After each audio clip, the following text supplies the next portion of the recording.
Here we will study in the name of metagenesis. Don't be too confused with this terminology. Metagenesis refers to alternation of generation. That is what we have studied in a simpler manner in the previous slide. Now we have to study a little bit technically in the context of embryology of plants and geosperms, and to understand this particular features basically we should aware about the basic concepts like that there is alternation of generation. So alternation of generation, namely there is a sporophytic phase and a gametophytic phase in the plants. And metagenesis refers to alternation of generation. The sporophytic phase is represented by diploid stage, that is the 2n condition. There will be two sets of chromosomes will be there, and gametophytic phase will be consisting of single set of chromosomes, that is called as haploid stage. And it's also not very technically, but in general it can be called as gametophytic phase, can be called as sexual phase, and sporophytic phase can be called as asexual phase. So once we understand these things, so what are the very basic characteristics of this particular metagenesis or alternation of generation? That's what we have to study. So there are always a specific well developed alternation of generation can be seen between sporophytic phase to the gametophytic phase, in turn gametophytic phase into the sporophytic phase. What are those things? So for example, the pollen mother cell will represent a sporophytic phase, but when the microsporogenesis takes place to produce pollen tetrads, the plant automatically gets into gametophytic phase. The same way, when it comes to the female reproductive structure, megaspore mother cell is a representative of sporophytic phase because it is going to produce spore, and when it undergoes the megasporogenesis, it gives rise to a megaspore. Pollen tetrad, individually pollens are haploid here. Megaspore is also a haploid content. So later what happens? The pollen tetrads get germinated into male gametes with a process called microgametogenesis or development of male gametophyte. In the same way, the megaspore also develops into female gamete or egg cell inside the embryo sac, and with the process called megagametogenesis.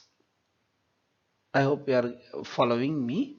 So here it was diploid sporophytic phase, but here when it came here it became haploid. Within the haploid there are certain transformations are taking place. So the spore which is produced, pollen is a spore or immature gametophyte is getting produced here, and it gets converted into gametes. So this is what happens, and this continues by the fertilization. There is a production of zygote, and zygote is a diploid. The zygote is diploid in nature. So diploid, haploid, haploid, diploid, and zygote undergoes embryogenesis to form seed, and seed forms flowering plant.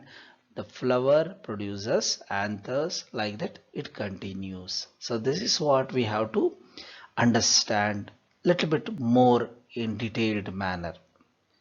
So sporophytic phase, gametophytic phase. Sporophytic phase is represented by diploid stage. Gametophytic phase is represented by haploid stage. And these are all the various stages what we can observe within the different structural components, and these are all the processes which are involved to convert or their transformation from sexual phase to asexual phase or asexual phase to sexual phase.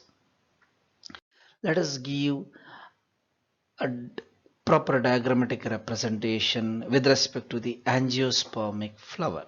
So let us start from the zygote. So if you observe the zygote undergoes embryogenesis. Embryogenesis will result into the formation of seed and formation of seed will be on the germination it produces young plant, on the germination maturation it gives mature plant. Mature plant is capable of producing flowers, and within the flowers we can see the essential whorls of androecium and gynoecium. Androecium is represented by stamens, and stamen is consisting of anther. The same way, the gynoecium is the female reproductive structure and it is represented by pistil, and within the pistil there is a basal structure called ovary, and within the ovary we can see the ovules. All these structures whatever I have narrated so far will come under sporophytic generation. Continuing that, when it comes to the anther, anther undergoes microsporogenesis forming the pollen grains, and pollen grains will undergo microgametogenesis or development of male gametophyte, resulting into the formation of male gametes.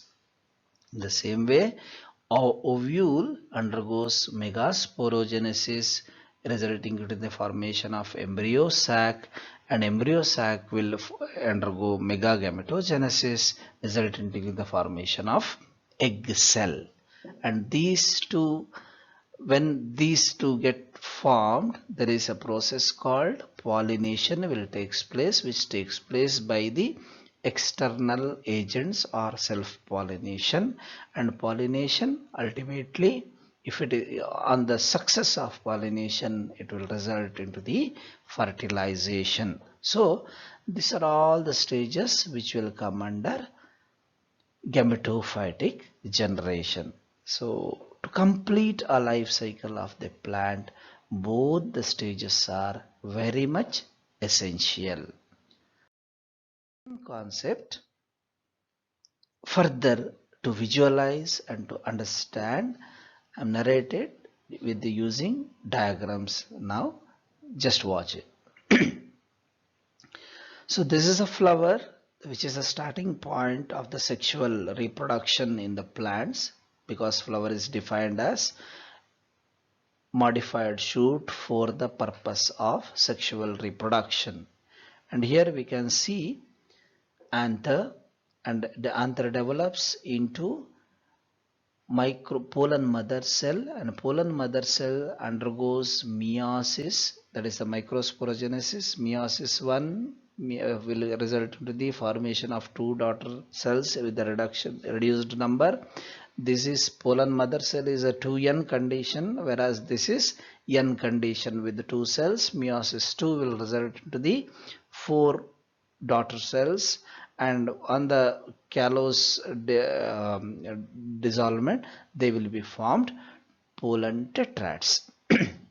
These pollen tetrads further develop into male gametophyte, and this one pollen, for example, if I take it, divides into the generative cell and tube cell, and these two within the generative cell there will be male gamete production, and once the male gamete produces, pollen tube will protrude out from the pollen, and these will consist of tube nucleus and two male gametes, and these two male gametes will be involved in the fertilization.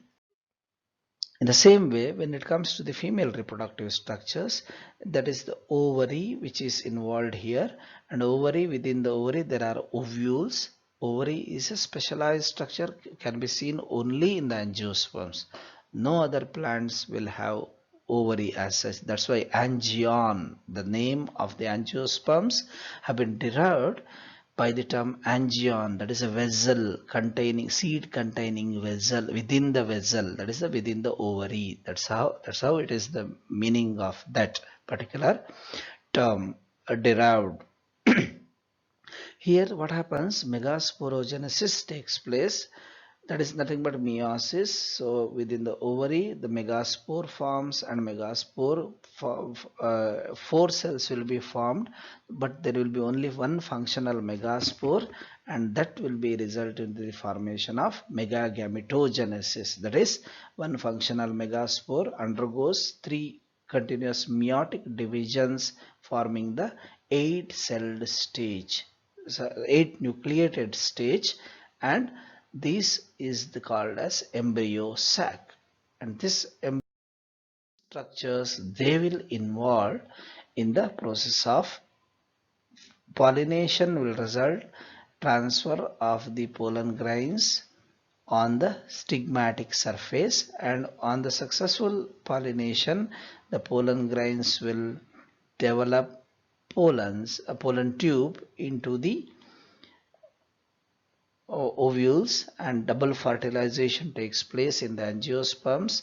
And if we take that embryo, it will result into the formation of zygote and endosperm, and the endosperm will be consumed for the development of embryo, and embryo will develop into the young seedling, and it produces the whole plant. So this is how whole life cycle of the plant can be depicted. So this is what you have to understand during your this first particular class.